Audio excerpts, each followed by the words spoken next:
Hey everybody, Mr. Regan here, and today we're going to be looking to apply our knowledge of our key concepts and our vocabulary to answer the following question.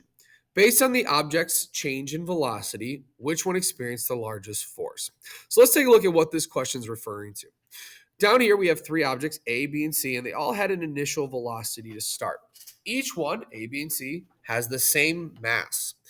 And when we look at the data chart from the simulator that was run, we notice a few things. Object A started with a velocity of 0, so it wasn't moving. And then it had a force applied to it. That force caused it to move with a velocity of -3. So it started moving left and had a change of velocity of -3.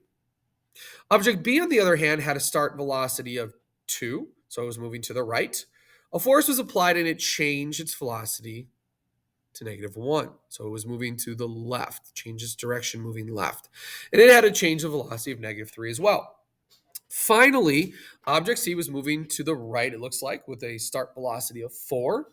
A force was applied and its current velocity is 1. So it was moving to the right and it slowed down and it changed its velocity by -3 as well. So based on the start velocity, the end velocity, the change in velocity, and the mass, your job is to decide, well, which one experienced the largest force?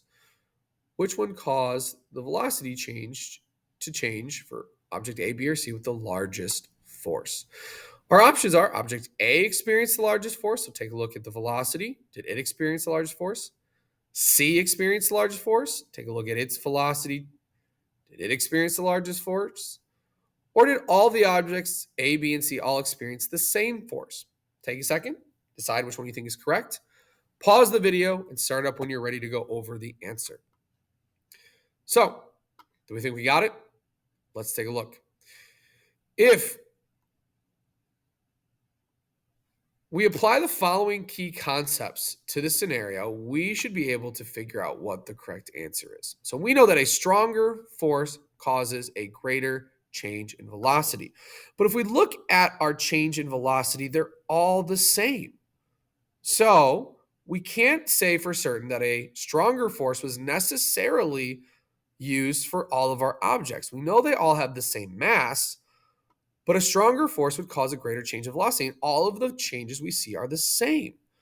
So if we know the mass is the same, if we know the change was the same, then understanding this cause and effect between where it started and where it ended should help us figure out what's going on. So the same mass, same velocity change, we can then probably assume that the same amount of force was applied, that neither of them had a stronger force, and that each one had the same force applied to create the same velocity change, the same massed objects. If we're going to dive into our simulator and see if that's true, well, that is the case. In this simulation, each of our objects experienced a force of 30 units to the left. And when we run our simulator, we see those changes in velocity. It started moving left, it changed direction to the left, it slowed down to the right, and we see those same changes. So our correct answer is the last one. If you have questions, reach out. Otherwise, good luck with the rest